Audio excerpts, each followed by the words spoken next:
Okay, mayong udto sa tanan. Magbinisaya sa tarong kay kuan man aram ta sa Cebu. Badyan. So natay bagong item ron. Dara ko. Kabalot pa ni ha. So i-unbox na to ni. So sa soda ni. So ning ablihan. Ablihan na lang. Okay. Is on na to.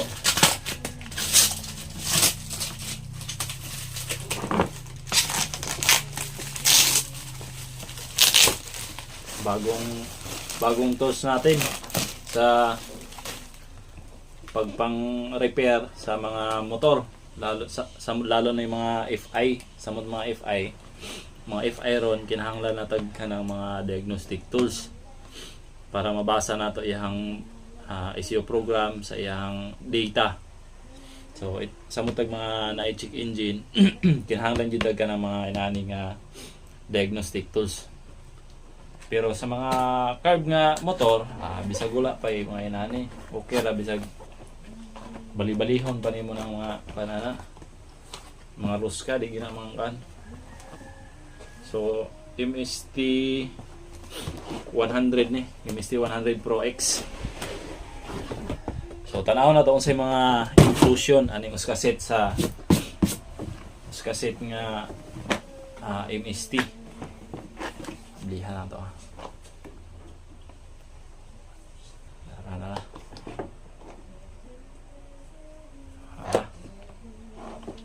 Muna isod sa sit ay idungo na to gamay kamera.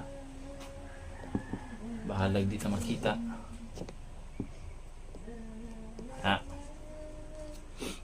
So ang pinaka monihang diagnostic tools nga MST 100 Pro X. So kompleto atong mga socket natay katong 6 pin, OBD 6 pin na ay pang OBD2 tsaka sa Honda mao ni sa pin sa mga Honda 4 pin, Honda 4 pin. Pero yung mga bagong Honda ngayon naka 6 pin na. So ito yung ginagamit natin. Tapos pang Benelli, pang mga big bike, meron din Benelli. Then pang Vespa dito sa kabila, Vespa na sakit. Ito kasi yung sinasalpak natin doon sa DLC ng motor. Yung doon sa sakit doon sa bawat unit natin may DLC yan kapag mga FI. So ito yung sa Vespa kani sa Kimco og SYM. Kimco og SYM natay mga sakit, kompleto lang sakit. Kani sa mga cable niya pablihan. Kani ito na yung main cable mo ni main cable diha na to. Muna ang kable nga atong isalpak diri sa ito sa MST ana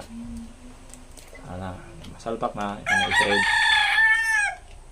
Then kaning tumoy kaning pikas dulo ito yung sa panalitan Honda 4 pin. Ito 4 pin dito isasalpak yung 4 pin yan 4 pin ganyan yan tapos thread mo tapos bago mo to isalpak na doon sa motor. Ito yung sasalpak natin doon sa socket DLC doon sa motor. So, yan. So, i-demonstrate natin to guys, mga amigo. I-demonstrate ko to sa motor ko doon sa labas mamaya. Pero hiwalay na natin ang video yon. Kasi balak natin i-power up yung motor. Gusto kong subukan yung remap. So, subukan natin yung remap para ma-power up yung motor. Kumbaga, dagdag power sa ating motor yung remap. So, maraming cable. So, ito naman yung cable na pang test ng injector. Ito yung simulation line. So, pag nag-test tayo, Itong may mga wire to, kukonect natin ito, may VCC tsaka yung out. Kukonect lang natin to doon sa injector. O di kaya sa mga coil, pwede din natin i-check yung coil. Okay, ito yung simulation line. Ito naman yung ibang proseso ng pag-upgrade o pag-remap ng ibang unit, lalo na mga Yamaha, Suzuki. Ito power clamp, ito is Yamaha 2. So tatlong socket yung mga unang model na FI ng Yamaha. Itong 3, tatlong pin. Next is may 4, dalawang tatlo na male and female. So Yamaha, itong isa, marami din to. Ito pa, ito yung pag nagre-remap ka sa KTM, socket sa KTM.